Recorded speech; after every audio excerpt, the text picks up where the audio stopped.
Pues bueno, me da muchísimo gusto poderlos saludar a todos, estimados audiencia de aquí del doctor Raúl Tortolero. Pues sean bienvenidos primero que nada al canal aquí del doctor Raúl Tortolero. Yo le agradezco muchísimo la oportunidad de poder tener este diálogo. Pues la verdad es un honor, doctor, porque pues digámoslo así, yo lo considero como un referente en estos temas. Eh, digámoslo así, vamos a hablar sobre la nueva derecha y pues su más reciente obra, así precisamente está titulada como La Nueva Derecha, el retorno de Dios a la Ujú. cultura, ¿no? Exactamente, mira, aquí Este, tengo justamente este libro. miren, ahí está el libro del doctor Tortolero. Me parece bastante relevante la presentación del libro. Es sin duda un gran tema del cual vamos a estar platicando en estos momentos. Y pues bueno, yo me presento, es la primera vez que hablo en este espacio, y primera vez que hablo también por YouTube también, entonces, pues digámoslo así, me estoy estrenando. Eh, Cuando me preguntan cuándo nací yo, pues yo les digo, yo nací en enero del 2023 porque a partir de esa fecha empecé a publicar cosas en Twitter, hoy X, ¿no? Entonces, pues he tenido ahí un par de posts medios polémicos y pues de ahí decidí opinar sobre la vida pública, ¿no? Siempre he estado dedicado, yo soy abogado, yo soy Santiago Román y pues siempre he estado dedicado a la vida privada, ¿no? Entonces de enero del 23 a la fecha, pues me he estado dedicando a más participación en temas de política y de la vida pública y pues bueno, aquí andamos y pues reitero mi agradecimiento al doctor Tortolero por el espacio. Y bueno, doctor, pues mira, hay un tema bastante interesante en redes. Yo lo he podido constatar porque, bueno, a través de mis publicaciones que he hecho, siempre al final de las publicaciones yo pongo algo como nueva derecha o espero a la nueva derecha, próximamente la nueva derecha. Y bueno, entonces la pregunta obligada de la gente y pues a veces uno dice, bueno, no quiero que me pregunten porque pues es difícil responderlo en un post ahí en X. Siento yo que tiene que ser algo pues mucho más elaborado y pues también a la vez de elaborado que se entienda, ¿no? Que la gente pueda entender de qué es lo que va el tema. Pues siempre me preguntan como de, ¿y qué es la nueva derecha? ¿Y por qué de la nueva derecha? A mí me gustaría abordarlo, digámoslo así, voy a poner en contexto rápido las cosas. Eh, pues ubiquemos los tiempos, ¿no? El siglo anterior, un mundo bipolar, ¿no? Por un lado tenemos el capitalismo, por otro lado tenemos el socialismo, enfrentamiento entre ambos bandos, Ujú. todo el siglo pasado prácticamente. Entonces ubiquemos el capitalismo, libre mercado, propiedad privada, etcétera, el socialismo con su parte ahí de la lucha de clases, ¿no? Con su parte ahí de obrero contra patrón, etcétera, ¿no? Entonces, vemos la derrota de este sistema, ¿no? El siglo pasado nos queda claro que el sistema económico socialista fracasa, tenemos la caída del muro de Berlín.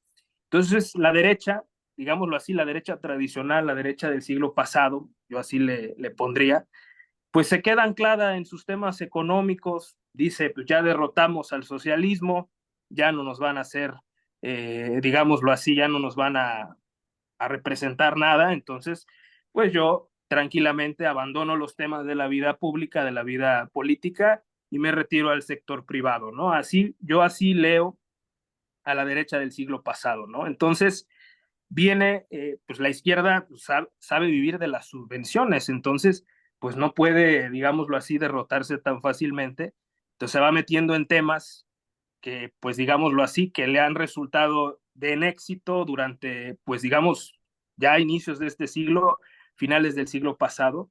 Entonces se meten en ciertos temas culturales, sociales, eh, que digámoslo así, por eso han ganado muchas de las batallas, porque bueno, la derecha de alguna u otra manera abandonó esa escena. Entonces, doctor, pues aquí la pregunta que nos pudiéramos hacer es, ¿por qué no decir nada más simplemente derecha? ¿Por qué este nuevo concepto, este concepto de la nueva derecha? y no simplemente derecha.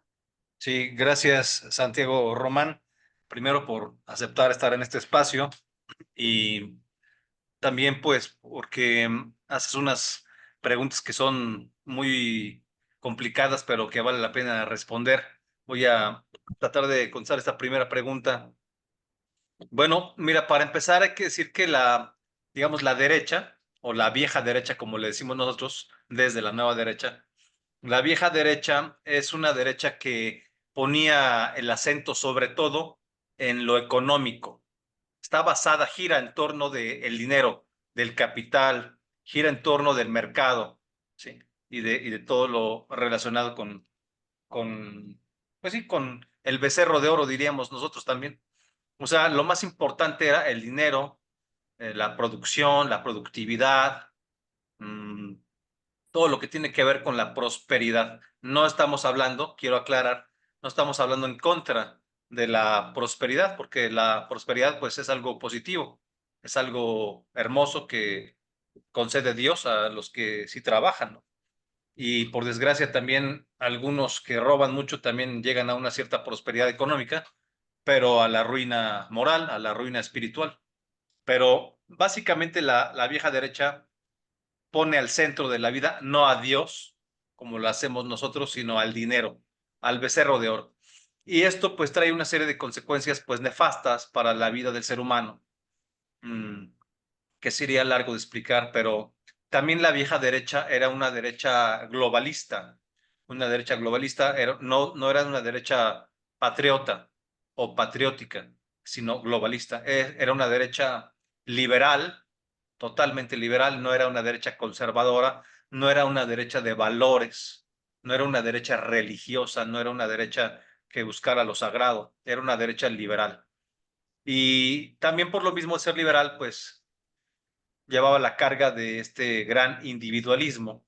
Tenía el acento también en el individualismo por encima, no digamos del colectivismo, sino del bien común, que son dos cosas muy diferentes. Nosotros, por supuesto, no creemos en ningún colectivismo, porque todo eso tiene que ver con la izquierda y tiene que ver con ideas pues contrarias a lo que proponemos, pero sí creemos y le apostamos al bien común. El bien común es un concepto católico, es un concepto cristiano. Entonces, no, nada que ver, no estamos tomando prestado nada de las izquierdas, ni nos hace falta para nada, ¿no? También la vieja derecha era una derecha belicosa. Vamos a pensar, por solo mencionar una figura, en George Bush padre, el, el primero de los presidentes con este nombre en Estados Unidos, que era, pues, belicoso, ¿no? Intentaba hacer guerras para llevarse el petróleo y todo. Esto tiene que ver con poner el dinero al centro de la vida, ¿no? O sea, es un enfoque muy diferente, ¿no?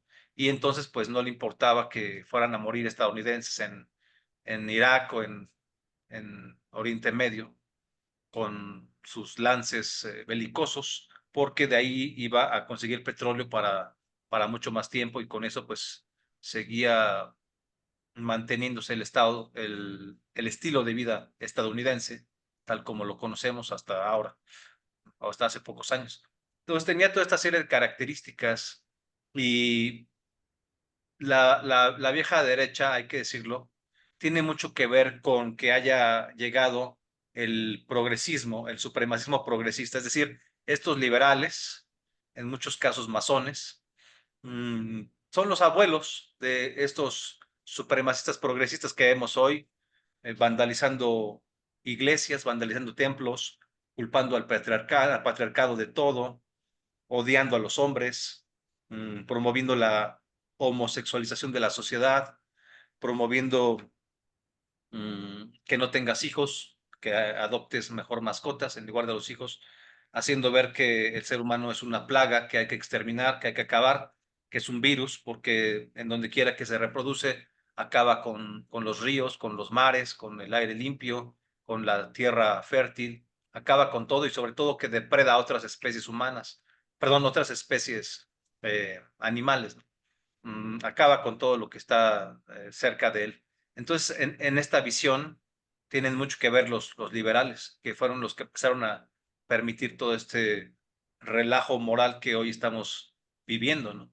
tiene que ver esta prosperidad, digamos, de los 80s, 90s en Estados Unidos con el auge de la cultura, vamos a decirlo así, la cultura popular del rock and roll, del drogas, sexo y rock and roll, ¿no? Drogas, sexo y rock, que es una cultura que tiene características muy especiales, pero que han sido nefastas para nuestras sociedades, porque crecimos con todo esto, estimado Santiago, crecimos así. Tú estás más chico que nosotros, pero nosotros crecimos con esa cultura. Entonces, no es que Gramsci nos haya influenciado, como dicen algunos autores que están bastante equivocados, no es ni siquiera la escuela de Frankfurt, que tiene que ver, pero tampoco le debemos a la escuela de Frankfurt este desastre, pero sí a la cultura hippie y a la cultura del rock and roll. Eso es lo que nos llegó. O sea, en todas las casas hay discos, había cassettes, había videocassettes, había música, había canales de música, ¿no? Y ahí es donde entra esta cultura, esta ideología de extrema libertad sexual, de uso de drogas, ¿no? O sea, que son las bases de lo que estamos viviendo hoy, mm, de la cuestión de cambiar de género, en teoría, ¿no? No se puede hacer eso. Evidentemente, nada más hoy hay hombres y mujeres, pero esa es la vieja derecha. Y entonces, ya para cerrar esta pregunta, entonces en la nueva derecha, primer punto es que ponemos a Dios al centro de la vida. Eso es lo más importante, ¿no? La nueva derecha es una derecha religiosa, es una derecha conservadora. No ponemos al becerro de oro al centro de la vida, no nos interesa, eso no es lo más importante. Queremos recuperar aquello que es sagrado, el carácter sagrado de la vida. Queremos resacralizar la vida cotidiana y queremos recristianizar Occidente y aún más allá de Occidente, a todo el mundo, evangelizar a todo el mundo de verdad, a fondo, que no se ha concluido este proyecto que inició nuestro Señor Jesucristo hace 2000 años. Pero si tú vas, por ejemplo, a un rally de Donald Trump, de MAGA, de Make America Great Again, en Estados Unidos, particularmente, por ejemplo, en Texas, que es un estado muy conservador, tú vas a ver que hay muchísima gente rezando, muchísima gente orando, tanto católicos como nuestros hermanos evangélicos, ¿no? Protestantes de diferentes denominaciones. Hay muchísima gente rezando y Donald Trump, por ejemplo, responde, digamos, a estas características.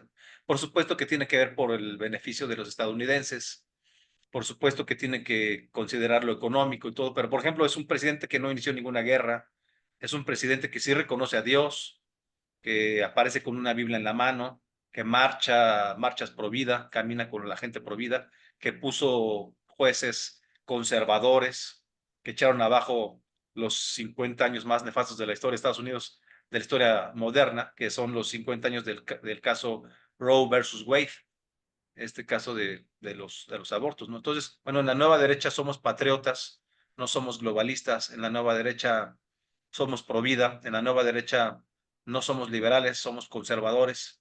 Básicamente, pues esa es la nueva derecha. Había necesidad, digamos, de separarlos de la vieja derecha, ¿no? Y hay un caso muy particular y muy polémico, que es el caso de Milei, que muchos asumen, digamos, por default que él es de nueva derecha, pero más bien habría que ubicar a Milei como alguien de la vieja derecha, pero con características especiales. Es un ave rara, pero de la vieja derecha, porque si te fijas, todo su discurso totalmente tiene que ver con el desarrollo económico. Y bueno, se entiende porque Argentina está sumergida en el hoyo totalmente, pero no nada más en el hoyo económico, sino también en un hoyo de decadencia social causado por tantos años de izquierda, ¿no? También México tiene mucho de esto. Pero bueno, esa es básicamente la nueva derecha. Cuando pensemos en nueva derecha, no hay que pensar mucho, digamos, en irnos muy lejos, ¿no? El principal movimiento de nueva derecha está en Estados Unidos. Digo, para decirlo más claro, esto sí quiero dejarlo muy en claro. No hay que estar pensando en muchos otros lugares, ¿no? Por encima de Estados Unidos. El primer lugar donde hay nueva derecha es en Estados Unidos, es el movimiento MAGA. Ese movimiento MAGA es un movimiento de nueva derecha porque son absolutamente cristianos. Tienen, digamos, un acento muy fuerte de poner los valores cristianos por encima de todo. Y eso se ve, por supuesto, en cómo se ataca la ideología de género, en cómo se combate el supremacismo LGBT, en cómo se combate el supremacismo feminista, ¿no? etcétera, etcétera. Después, por supuesto, seguiría México y también, pues, seguiría, por ejemplo, Brasil, donde también hay nueva derecha, y después, pues ya otros países, Argentina, Chile, Colombia, por supuesto. Pero básicamente, digamos, donde tenemos mucha presencia centrada en estos valores es en Estados Unidos. México, por supuesto, pues aquí vamos iniciando apenas, ¿no? Estamos lejos de tener un presidente de nueva derecha. Nos vamos a tardar un tiempo, pero para eso está la contrarrevolución cultural cristiana. Pues sí, mi estimado doctor, pues me parece bastante interesante lo que comentas. Bueno, creo que en gran medida, aparte de esto último que has resaltado de los distintos países, responde también una pregunta muy importante. Veo que, digámoslo así, la nueva derecha ahorita, pues es difícil ubicarla como en sí misma en algún partido político ya desarrollado, bien establecido, bajo las leyes de distintos países en todo el mundo. Yo así lo veo como que, digámoslo así, es el movimiento que puede tomar algún partido político y puede estar también fuera de los partidos políticos. Entonces, yo te preguntaría, doctor, pues en sí mismo, la nueva derecha en el mundo, ¿cómo va? Por ejemplo, vemos el caso de Vox en España, si lo ubicarías o no dentro de la nueva derecha, el caso de la Libertad Avanza en Argentina, el caso de Nuevas Ideas en El Salvador o el propio Partido Republicano en Estados Unidos. Doctor, ¿cómo ves esta cuestión? Sí, muy buena pregunta. Bueno, habrá que ver caso por caso, no se puede generalizar. En México, para empezar por ahí, pues definitivamente no hay un partido de nueva derecha, hay un partido de vieja derecha, pero que además se ha ido corriendo hacia la izquierda, que es el PAN. Yo milito en el PAN, fui secretario nacional de comunicación del CEN hace como 10 años más o menos, quizás ya 11 años, pero no hay, digamos, esta bandera bien instalada todavía. Vemos, por supuesto, personas que sí somos de nueva derecha, ¿no? Pienso que hay un conservadurismo por ahí. Está la diputada América Rangel, ¿no? Diputada de la Ciudad de México, es amiga nuestra, por supuesto, con ella y con el diputado Raúl Torres, mi tocayo. También hemos marchado durante varios años las marchas por vida, ahí vamos siempre. También está Tere Castel, eh, con algunas, bueno, con algunos cosas que especificar ahí, algunos detalles, pero también está la diputada Anabey de Michoacán. O sea, sí hay gente conservadora definitivamente en el PAN, pero también hay pues gente muy alocada que tiene un mismo discurso que el marxismo posmoderno, y esas personas van a llevar al PAN a su fracaso porque no están presentando, digamos, una diferenciación clara con respecto de lo que promueve Morena o MC o aún el PRD, ¿no? El tema es que estas alianzas con el PRD y con el PRI pues, son nefastas porque están desconfigurando totalmente al PAN. Y hay mucha gente que es conservadora en todo el país, pero también la idea de hacer un nuevo partido para el 2025 hay que estudiarla con más calma porque también estamos cansados de los partidos políticos, y crear un nuevo partido político pues habría que ver con qué características para que no sea otro partido más que le cuesta mucho trabajo hacer sus asambleas y luego conservar su registro y todo, ¿no? Habría que ver cómo se puede plantear para que de veras pudiera crecer, que fuera atractivo realmente a un electorado, porque en México, pues en España tuvieron conservadurismo con Franco, a pesar de que fue un régimen duro, pero en México no hemos tenido nada así durante toda la historia. Estamos totalmente viciados absolutamente desde, vamos a decir, desde Juárez. El juarismo fue nefasto, nefasto. Y ponte a pensar que Juárez es el personaje más admirado por López Obrador y por muchísimos priistas y masones en todo el país, y ponen su retrato como si fuera Jesucristo o como si fuera la Virgen de Guadalupe. No, no hay punto de comparación. Este señor fue un traidor que además le robó sus bienes a la iglesia descaradamente para repartir estos bienes entre sus amiguitos. Tenemos el juarismo, y conste que no estoy indignado por la separación iglesia-estado, me parece que es correcto separar la iglesia del estado, pero no me parece que sea correcto que haya un estado anticatólico, porque eso es lo que fue el juarismo. y si no fue suficiente con el juarismo y la reforma, luego tenemos la Revolución Mexicana, que también es otro fraude, un asco, y luego la Guerra Cristera, Plutarco Elías Calles, un tipo satánico que mató muchísimos cientos de sacerdotes y no se diga eh, decenas de miles de católicos solo por ser católicos. Imagínate nada más que terrible violación a los derechos humanos, nefasto, ¿no? Y además que quiso impulsar lo que se conoce o lo que casi no se conoce, pero que así se denomina como revolución psicológica, es decir, tomar las aulas, llevar la revolución a las mentes de los niños a través de la educación, tomar el control de la educación. Esto no es un invento de los progres del día de hoy, es un invento de Plutarco Elías Calles, al menos en México, ¿no? Y después de Plutarco vino Lázaro Cárdenas, con él también, pues nefasto, ¿no? Es el que modificó, reformó el artículo 3 de la Constitución para imponer una educación socialista, así, tal cual, educación socialista, ¿no? O sea, cero cristianismo, todos los valores cristianos había que erradicarlos como si fueran basura. En fin, terrible. Tenemos una historia terrible de anticristianismo en México y por eso es muy difícil que haya un partido de nueva derecha de la nada, ¿no? Ahora todavía tenemos por remate a López Obrador, que es un gran admirador de Juárez, de Plutarco Elías Calles no ha dicho nada, pero pues bueno, es el fundador del PRI también, o del antecedente del PRI, del PNR, y y es un admirador López Obrador de Cárdenas, ¿no? O sea, y de la expropiación petrolera, que es otro robo, realmente es otro robo. En fin, entonces es complicado en México que podamos tener un partido de nueva derecha, pero bueno, tenemos que seguir en la lucha y es una lucha de muchos años, Santiago, no va a ser cosa de un día. Sabemos que nos puede llevar varios sexenios, que vamos a dejar la vida en esto, que no vamos a llegar a ver la tierra prometida, quizás muchos de nosotros, quizás nuestros hijos o nuestros nietos sí, pero estamos dispuestos a dar la lucha porque la contrarrevolución cultural cristiana es nuestra consagración a Dios. Esto no lo hacemos por dinero, no lo hacemos por aplausos, no lo hacemos por poder, no lo hacemos por un hueso, lo hacemos porque esta es nuestra responsabilidad ante Dios y ante el bien común. Entonces, pues bueno, eso en cuanto a México. En Estados Unidos, pues el Partido Republicano, pues ya básicamente es MAGA y pues hay algunas poquitas personas por ahí que no comparten las ideas con Trump, están totalmente excluidas. La corriente dominante, gracias a Dios, es una corriente de gente religiosa. Eso me parece que está muy bien, porque la política debe estar siempre orientada por la religión, orientada por los valores cristianos, los valores fundacionales de Occidente, para decirlo con más exactitud.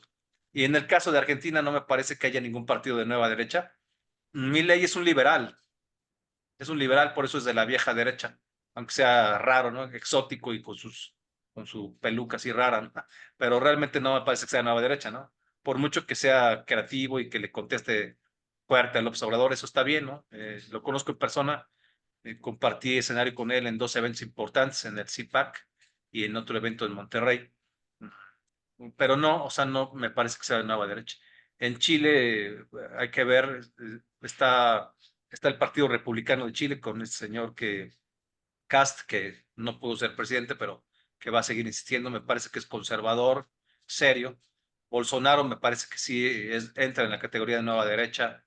En El Salvador no me parece que este señor tenga características de nueva derecha, aunque pues tiene sus tintes religiosos y todo, pero ahorita pues nos parece muy simpático porque está resolviendo muchas cosas, pero cuando pasen otros 4 años y después otros 4 años y otros 4 años y sabrá Dios cuántos 4 años más que se siga quedando en el poder, ya no nos va a parecer tan simpático como ahorita.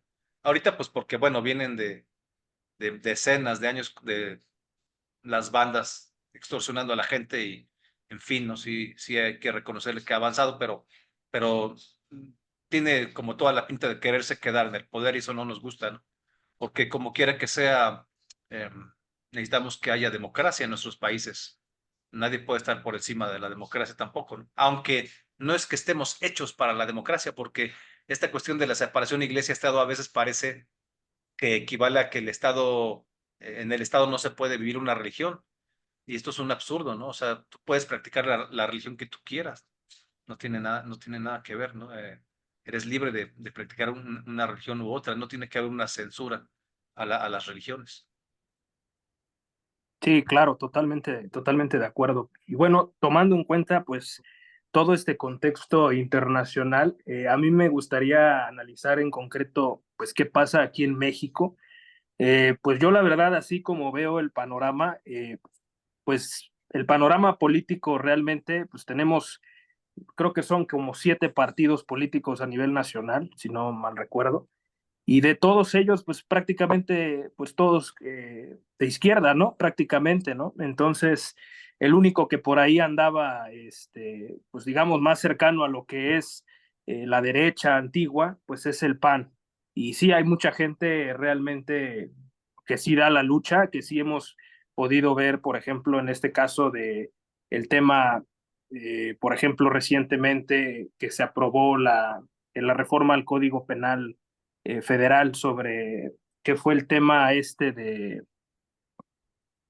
que se aprobó apenas recientemente, una reforma hubo, la diputada Teresa Castel sí dio la batalla, entonces, pues sí podemos ver gente en el PAN ahí que sigue dando la batalla, pero pues yo ya lo veo como pues un poco desubicado, un poco ya coqueteando hacia la izquierda, hacia el progresismo, y así en esa sintonía están todos los demás partidos, ¿no? Y vemos ya prácticamente doblegados a, o sea, las personalidades políticas, ¿no? A los actores políticos de los partidos. Vemos que una persona le dice, oye, ¿por qué hablas, digámoslo así, con la O al final y no agregas una E?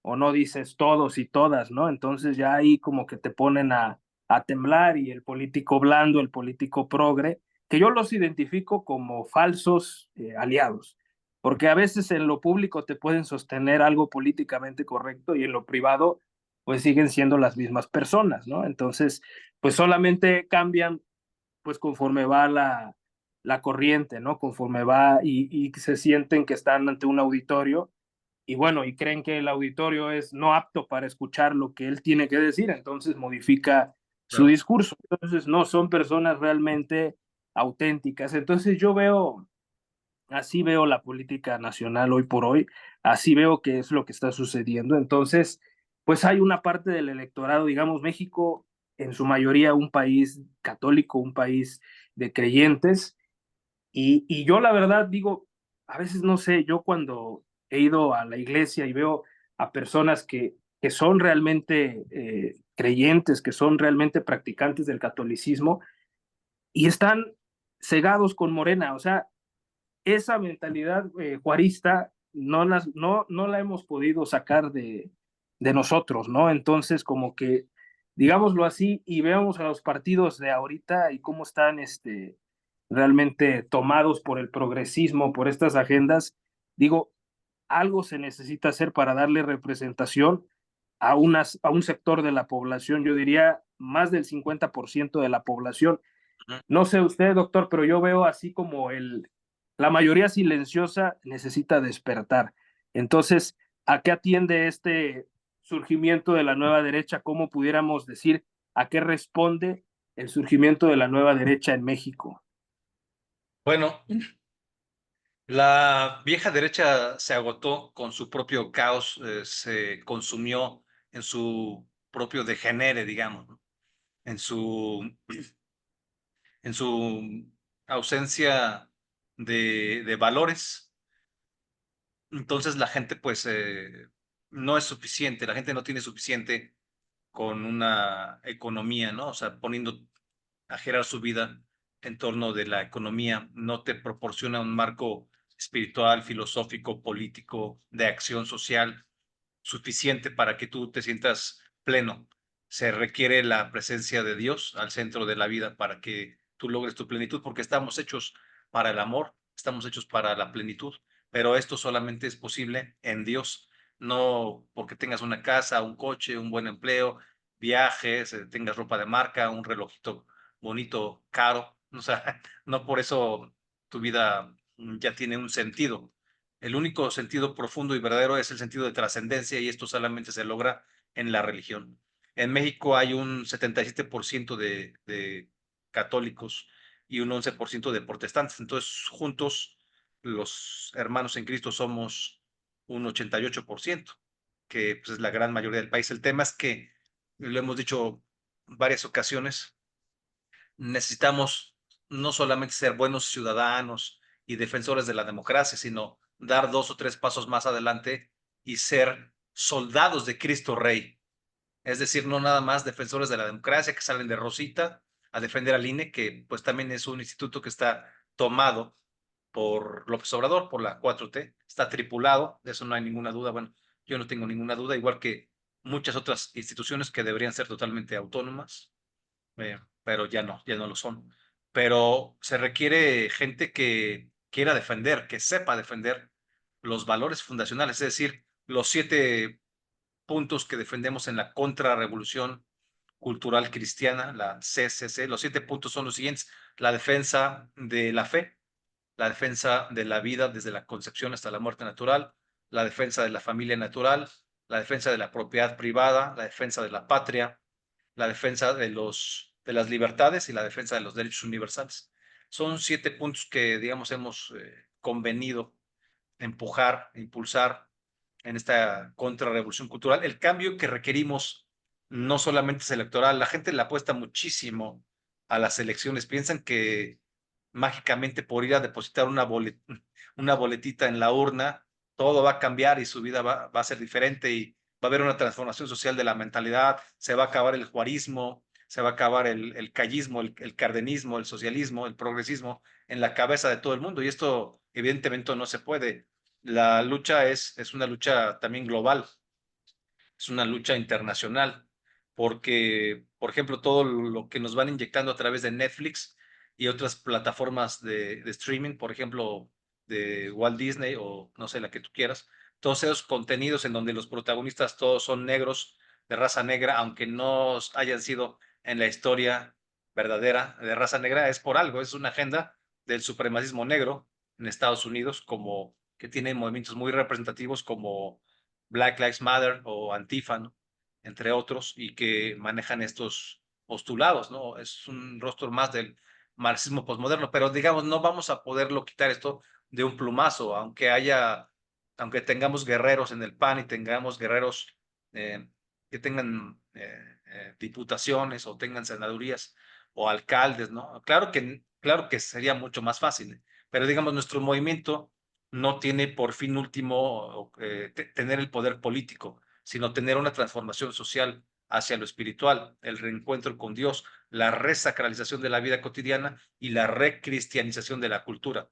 Esos son los objetivos reales. Claro que nos ahorra mucho tiempo tener un alcalde que sí tenga valores cristianos, no como Santiago Taboada, que no los tiene, se la pasa quedando bien con sus clientelitas, ya se reunió como 5 o 6 veces con los transexuales y no sé con qué otras minorías por ahí, pero no he visto que se reúna con los conservadores, con nosotros no se ha reunido, o sea que no le importamos, pues a ver si puede ganar así nada más, vamos a ver. Eh, y bueno, nos ayudaría mucho tener alcaldes de nueva derecha con valores, diputados, senadores, y por supuesto en algún momento, en el nombre de sea de Dios, vamos a tener un presidente católico y entonces vamos a poder cambiar muchas cosas, pero no hay que apostarle a los cambios verticales, hay que apostarle a los cambios horizontales, estimado Santiago. O sea, la gente está esperando que venga el presidente y les cambie la vida. No, o sea, es que hay que irla cambiando nosotros, en la medida en que hagamos las cosas bien, que usemos las redes sociales bien como tú las estás usando muy bien, con mucha sabiduría, con mucha lucidez, mucha, con muchos valores.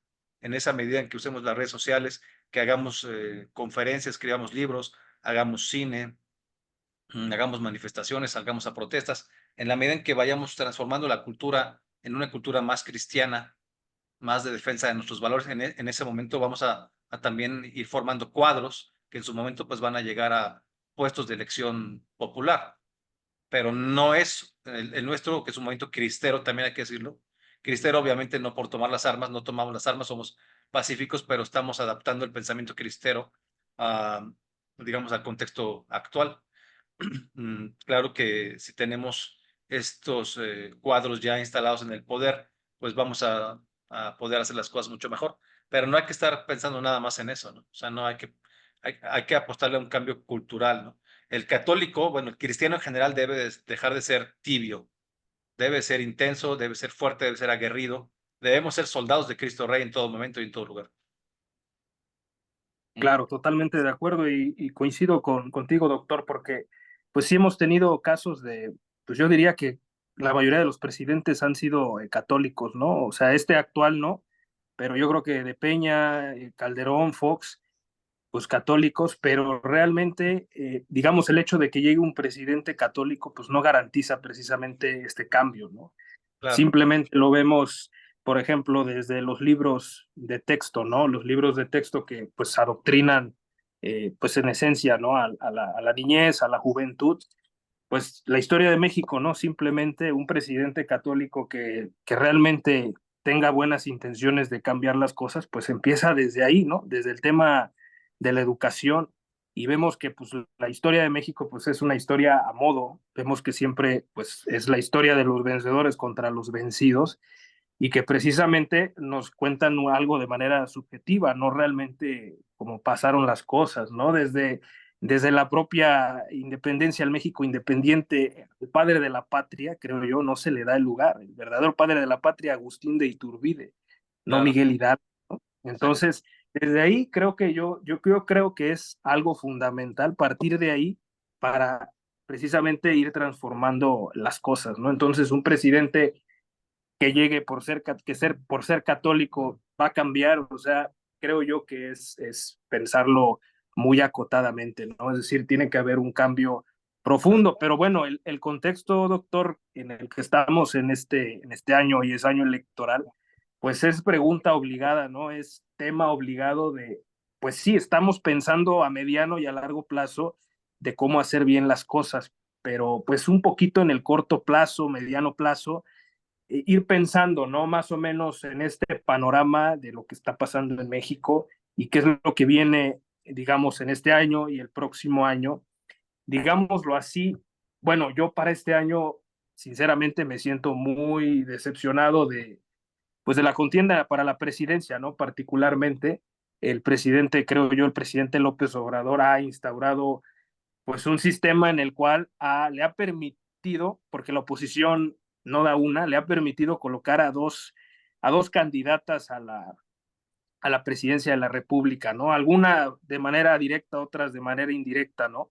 La gente dice, ¿por qué te metes a señalar que puso a Xochitl en la candidatura? Bueno, ahí están las mañaneras. ¿Quién fue el que la mencionó un día sí y otro también en la mañanera? ¿Quién fue la que le fue a tocar la puerta, ¿no? Entonces se crea este boom mediático y pues, la oposición que no tenía un perfil construido, pues dijo, ah, pues esta señora me parece que es la indicada, pues cuando realmente la señal era del presidente de sáquenla de la Ciudad de México y mándenla a la contienda presidencial. Y entonces ahí tenemos ahí un mar de incongruencias porque pues, la señora ha declarado que es marxista, ¿no? De origen. Y así es. luego admira a un personaje impresentable como Evo Morales. Y bueno, entonces es pro aborto, es pro ideología de género, ¿sí? Es pues digamos, le gusta todo este rollo de los apoyos, pero los apoyos no son malos en sí, sino más bien la idea populista, igual que Morena, de decir, y voy a aumentar, y voy a aumentar, Claro. y la responsabilidad financiera, ¿no? Que diga de dónde va a sacar y que no nada más. Entonces vemos, realmente yo la veo como una candidata de Morena, una opción B, ¿no? La opción A, la candidata Claudia, y la opción B, la candidata Xochitl.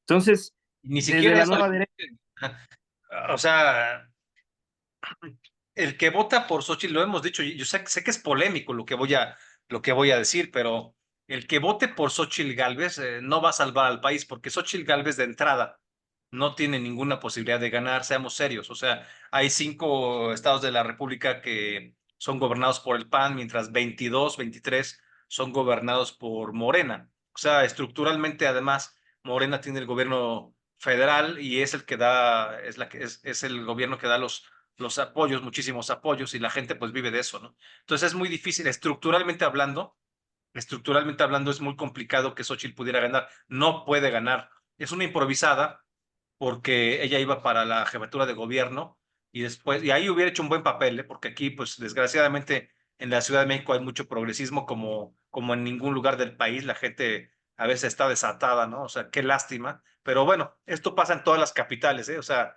no es nada más la Ciudad de México, puede pasar en Madrid, en Buenos Aires, en Bogotá, o sea, las capitales son como un poco más progres, desgraciadamente, que el interior del país o de los países.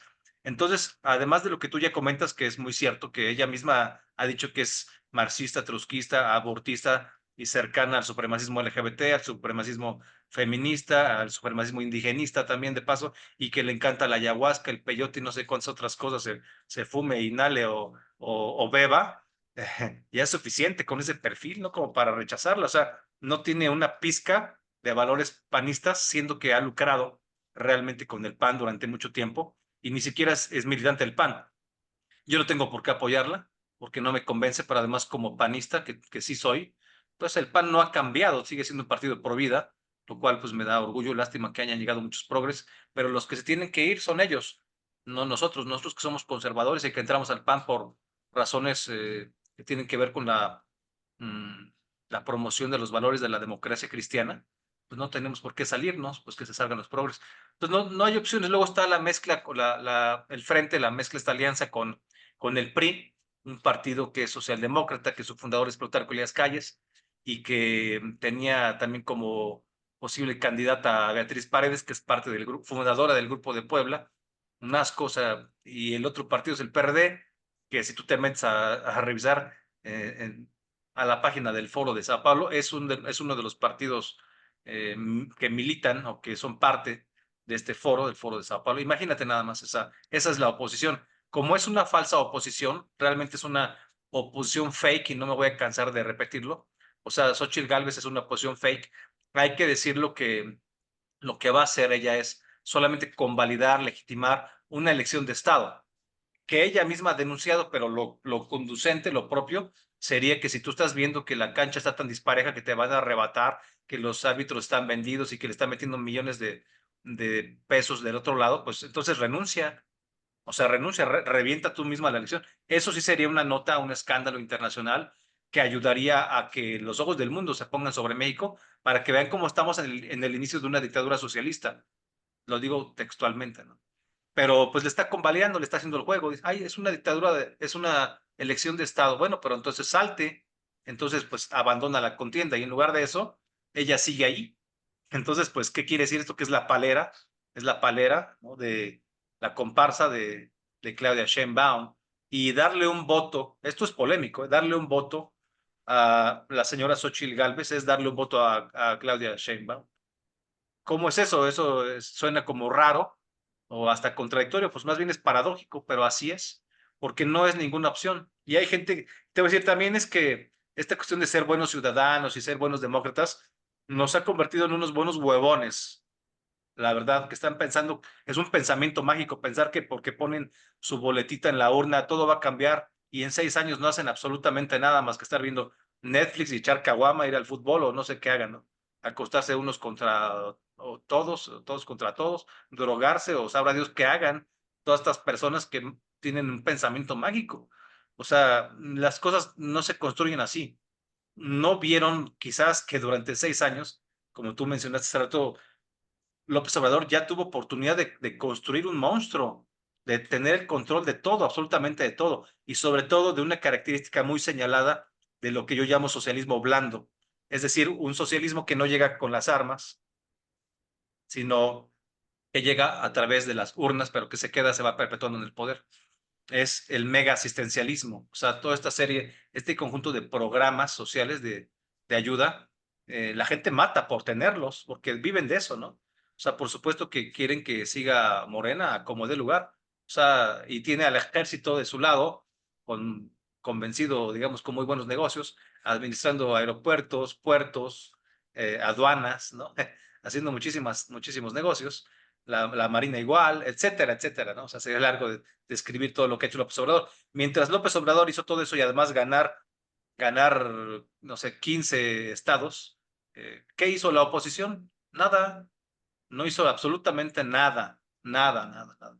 Las marchas que se hicieron, las grandes de este sexenio, fueron en defensa del INE porque les parece que el INE es la democracia, o sea, les parece que INE es sinónimo de democracia, y pues es una ridiculez. O sea, ahora no hay forma de Se evitar. convirtió en un tribunal inquisidor ideológico, ¿no? Yo así lo veo, ¿no? El INE. Sí, claro, o sea, me acusan a mí de que soy muy pesimista, de que no tengo fe. Pues, tengo mucha más fe que muchísimos, quizás que la gran mayoría de los mexicanos. Me enorgullezco de ser gente de mucha fe, pero esto no es una cuestión de fe. Esto no es una cuestión de fe, o sea, simplemente es que no vamos a poder remontar estas cosas. Y yo no quiero que quede Claudia Sheinbaum, pero tampoco me gustaría que quedara Xochitl Gálvez. Estoy como tú, digamos, no tenemos opciones. No tenemos opciones. La única opción que nos queda es una opción simbólica, porque sabemos que si ponemos el nombre de Eduardo Verástegui, mi amigo Eduardo Verástegui, no va a ganar Eduardo Verástegui. No somos tontos, o sea, no va a ganar, no tiene posibilidades. Sin embargo, es un voto simbólico que significa Claro, que hay quienes deseamos que haya alguien que nos represente en nuestros valores cristianos. Ya dije cuáles son los 7 puntos. Entonces yo creo que esto es importante, que la gente pueda poner el nombre de él. Si quieren poner el nombre de él, a lo mejor tienen algún otro candidato en mente que también represente nuestros valores. Está bien, porque nada nos puede obligar a votar por quien no queremos. Vi que tuiteaste hace rato un cartón, no sé quién lo habrá hecho, muy interesante, que es una niña que está frente a dos monstruos, un monstruo que es morena claro, y el otro es un lobo disfrazado de oveja y le piden que vote, pues es que no hay a cuál irle, no se puede elegir entre una cuestión nefasta y otra cuestión igualmente nefasta. Lo único que nos queda es un recurso simbólico que no me parece inútil. Dicen que todo el que no vote por Xochitl Gálvez le está ayudando a Morena. Pues, ¿en qué le estoy ayudando a Morena? Si no voy a votar por Morena, ¿en qué le ayuda a Morena? O sea, ahora a fuerzas tengo que votar por Xochitl Gálvez. Y aún así no va a ganar. Ya dijimos por qué. O sea, si es que no conocen a López Obrador, o sea, es un animal político, es un animal electorero. Desde que estaba al frente del PRD, y fíjate de qué año estamos hablando, del, del 98 por desde ahí, el 98, por ahí, ¿no? 97, ¿no? Del 97. Ya ganaba todas las elecciones ese señor. Digo, pues como Claro, quiera, eso sí lo sabe hacer. No va a ser fácil. Él quiere pasar a la historia siendo el primer presidente que coloque a una mujer como nueva presidenta, la primera presidenta de la República, y lo va a lograr, lo va a lograr. No es falta de fe, por supuesto, no es pesimismo, es simplemente que mi análisis es crudo, es serio. No me gusta engañarme, no me gusta confundir aquello que deseo profundamente que no llegue la dictadura socialista y lo que es real, lo que es posible. claro. Ahora, a mí, pues digo, retomando un poco esto, esta idea de que, bueno, realmente el único candidato aspirante en ese momento que juntaba pues todas las características para representar a una nueva derecha, pues justamente era Verástegui, ¿no? Pero bueno, el INE no le dio la oportunidad porque, pues bueno, hubo falta de firmas y pues Lo hoy, reventó, lo reventó sinceramente, porque la aplicación no funcionó. no O sea, funcionó. no Sí, funcionó. exactamente. Y hoy, pues lamentablemente vemos, bueno, al menos yo es lo que alcanzo a percibir como una especie de división entre pues los que dicen, "Pues, ¿sabes qué? El acto simbólico de escribir el nombre del compañero Eduardo en la boleta y los que dicen, pues vamos a apoyar a la candidata de la oposición y oposición entre Claro. comillas. Entonces, ¿cómo pudiéramos pensar, digamos, pasando este trago amargo de la elección, en cómo vamos a superar esa división? Porque me queda claro que si de por sí el panorama es complejo, si después de esto se queda la derecha dividida, pues es muy complicado poder llegar a acuerdos, ¿no? Poder avanzar. Entonces, por ejemplo, mencionabas que eres panista y que, bueno, que los que se tengan que ir del PAN, pues son precisamente los que llegaron como caballito de Troya, yo digo, los progres, Claro. a destruir la vida interna del PAN, pero yo he sostenido que, para empezar, los principios de doctrina ya se los echaron abajo, ¿no? Ya se los pasaron por no sé dónde y no los Sí, respetan, porque hay candidaturas abiertamente pro aborto en cuanto los principios son claros que la vida se defiende claro. desde la Constitución, ¿no?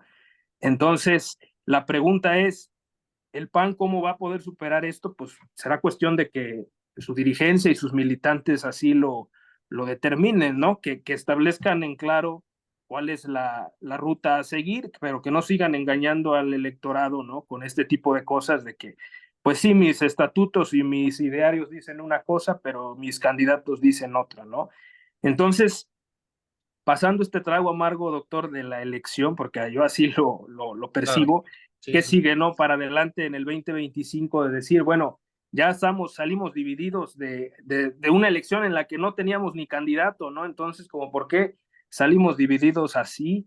Y qué espera, ¿no? En la nueva derecha, ¿no? Si, por ejemplo, recuperar el PAN o hacer un nuevo partido, ¿no? Entonces, creo yo que la gente en redes y en general la población está esperando una respuesta en ese sentido.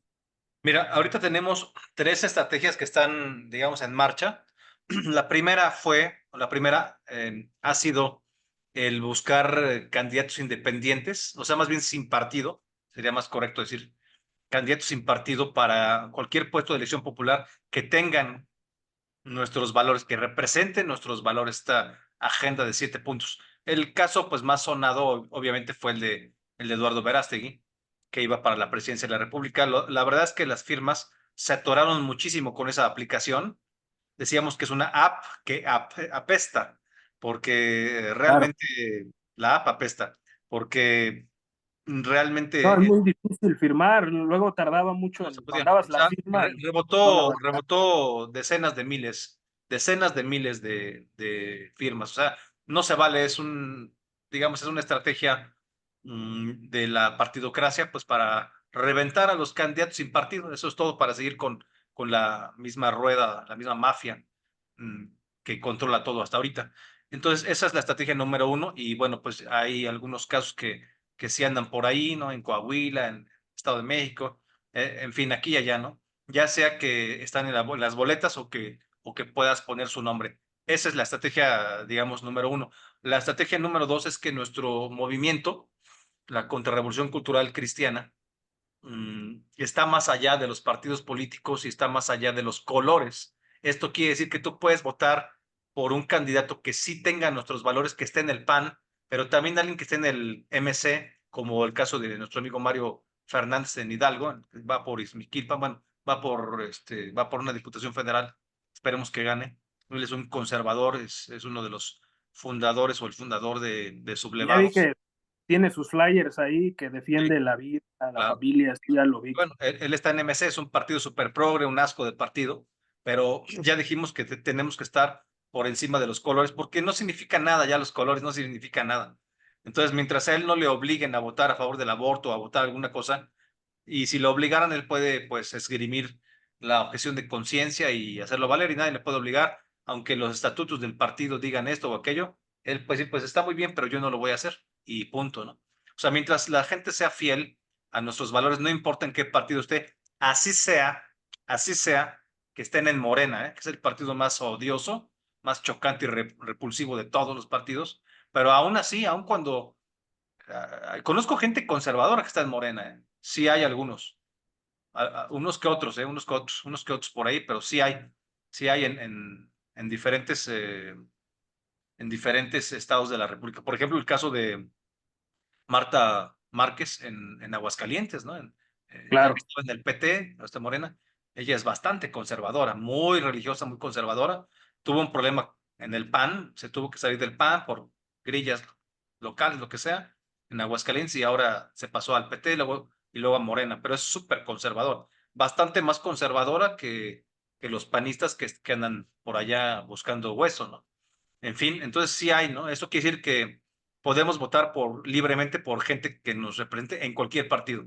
Entonces ahí va, esa es la estrategia número dos. Y la estrategia número tres, que ha sido muy polémica y hay que manejarla con pinzas para no, digamos, para no se preste esto a malas interpretaciones, es que haya algún candidato que nos sirva, que sea útil para que avancemos una casilla en este tablero, en este ajedrez, que nos sirva para avanzar un poquito, aunque esa persona, esto es lo polémico, aunque esa persona no defienda los 7 puntos de nuestra agenda conservadora. O sea, son estrategias diferentes. Hay que entenderle también, Santiago, porque De verdad que hay gente muy bruta que me critica porque son realmente fundamentalistas o están locos o solamente quieren estar molestando y se quieren enredar en una bandera. Son soñadores y no aterrizan, no son políticos. Por una razón o la otra, no entienden que, digamos, nos puede servir alguien para llegar a algo, ¿no? En el caso, habíamos explorado, fíjate, habíamos explorado, hicimos dos encuestas sobre Santiago Taboada, una en X y la otra en YouTube. A ver si Santiago Taboada, a pesar de que es un progre, porque es un progre, que apoya el aborto y que apoya al movimiento LGBT, al supremacismo trans y LGBT, a pesar de esas dos cosas que nos molestan y nos chocan y rechazamos, a pesar de esas dos cosas que no van con nosotros, podía ayudarnos a que Morena saliera de la Ciudad de México de una buena vez por todas. Ok, a lo mejor es posible que pueda ganar. En algunas encuestas ya va arriba de Clara Brugada, pero nosotros sí quiero decir, a pesar de que la encuesta en X salió favorable a que sí apoyáramos la gente quiere que apoyáramos a Santiago Taboada, y la de YouTube fue todo lo contrario, es que como que la gente de YouTube es más conservadora, al menos en mis canales, que la de X. Decidimos, digamos, de plano, no apoyar a un perfil progre como el de Santiago Taboada, así sea que logre sacar a Morena de la Ciudad de México. Si logra sacar a Morena de la Ciudad de México, pues, pues será un paso quizás, pero también hay que ver cuáles son las medidas que va a imponer, porque va a tener una gran deuda con sus amiguitos del supremacismo del falso arcoíris. Va a tener Claro. una gran deuda, ¿no? Va a sentir, entonces va a ser como si hubiera llegado Marcelo Ebrard, versión reloaded, ¿no? O sea, un Marcelo Ebrard azul, o sea, no nos interesa algo así, no nos interesa algo así, con todo y que tengo muchos amigos, buenos amigos en el PAN, no nos interesa que llegue alguien del PAN que tenga ese perfil, la verdad, entonces, en este caso, la estrategia número 3, en el caso de Taboada, no se aplica. Quiero dejarlo claro porque hay gente que es muy terca y me siguen molestando a veces, ¿no? Bueno, Sí, pues digo, digo, sí, está muy revuelto todo, ¿no? O sea, hay personas que es normal dentro de este proceso, ¿no? Que unos apoyen a uno pero se pierde, ¿no? El contenido, ¿no? De realmente el enfoque de, sabes que lo importante son los ideales, es decir, giramos en torno a ideales, ¿no? En torno a claro. principios, en torno a personas, Nada más y no para podemos, redondearte un poco la respuesta, perdón, Santiago, para redondear un poco la respuesta, pienso, claro, mira, hay una cosa que hay que hacer. Hay que dejar que pase el 2 de junio. Hagamos un escenario exacto, brevemente para ir cerrando, si quieres, un escenario del 3 de junio. Vamos a suponer que exacto, ya estamos en el 3 de junio o en el 10 de junio, si quieres, ¿no? O sea, una semana después ya sabemos los resultados. Gana Claudia Sheinbaum, Xochitl Gálvez hizo el ridículo. No sabemos si por 5 puntos, 10 puntos, 15 puntos o de qué tamaño sea el ridículo de esta improvisación del marxismo, trotskismo, abortismo y supremacismo progresista. No sabemos de qué tamaño sea el bache, pero toda esa gente perdón por lo que voy a decir, pero esta gente que se fue de hocico por Xochitl Gálvez, van a tener la cola entre las patas el 3 de junio. En el escenario del 3 de junio, toda esta gente que me dicen, si no ayudas, no estorbes, tortolero, hazte para allá, déjanos ganar, te está faltando fe. Bueno, ganen, por favor, ganen. Adelante, o sea, yo no me meto, yo ya sé por quién voy a votar. No voy a votar por ninguna de las gemelas socialistas, por supuesto que no. Yo voy a hacer mi voto simbólico en el caso de la presidencia por Eduardo Verástegui. Entonces, claro. sí, la verdad, yo voy a hacer eso, lo digo abiertamente y me siento orgulloso de hacerlo, además.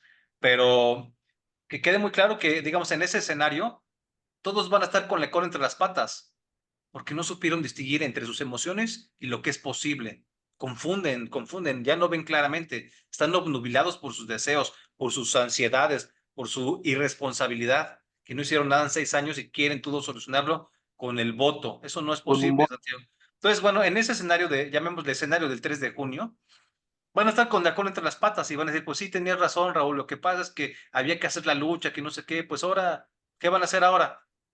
Ahora van a estar 6 años diciendo que renuncie Claudio Sheinbaum, que renuncie Claudio Sheinbaum, así como estuvieron 6 años buscando que renunciara, que además son cargos irrenunciables.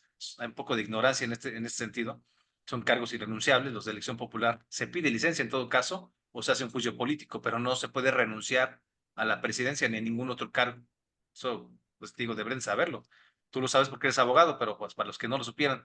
Entonces, en ese escenario, pues no va a quedar otra más que pues volvernos todos a dar la mano, decir, bueno, la lucha, bueno, ustedes se equivocaron con Xochitl Gálvez, no ganó, pero vamos a seguir luchando, vamos a acotar a Claudia Sheinbaum en lo que se pueda, hacer una verdadera oposición, una oposición de valores, hasta que se nos conceda poco a poco tener más diputados, más senadores, más alcaldes, más gobernadores y finalmente un presidente. Y hasta que el cambio sea cultural, y esto nos va a llevar mucho tiempo, lustros, pero no vamos a desfallecer en el intento porque esta es nuestra consagración a Dios.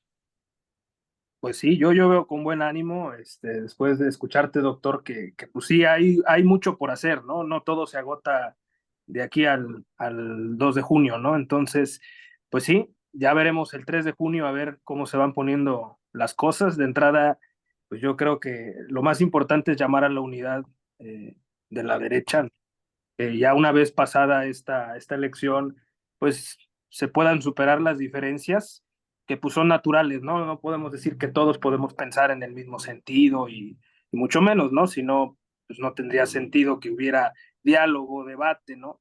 Pero bueno, sí superar las diferencias y en unidad, pues sobre los ideales, sobre los principios, pues ver qué procede, ¿no? Fíjate Y qué pues sí, interesante, Santiago, ya para ir cerrando con esto. ¿De dónde viene, fíjate, de dónde viene Xochitl Gálvez? Estrictamente claro, viene de la vieja derecha. ¿Quién la empoderó, como se dice ahora? ¿Quién la empoderó? Vicente Fox. Ella fue sí, escogida, tenía sus headhunters, sus buscadores de talento, y la encontraron porque tenía una empresa de no sé qué cosas y lo que tú quieras. Sí, está muy bien. Ok, entonces la integró al gabinete en algún momento, ¿no? Vicente Fox. Entonces, fíjate cómo porque Vicente Fox, pues es un claro ejemplo de la vieja derecha. O sea, Vicente Fox, ¿quién empezó con esta cuestión de las y los mexicanos? Las y los niños, ¿te acuerdas? Pues fue Vicente Fox.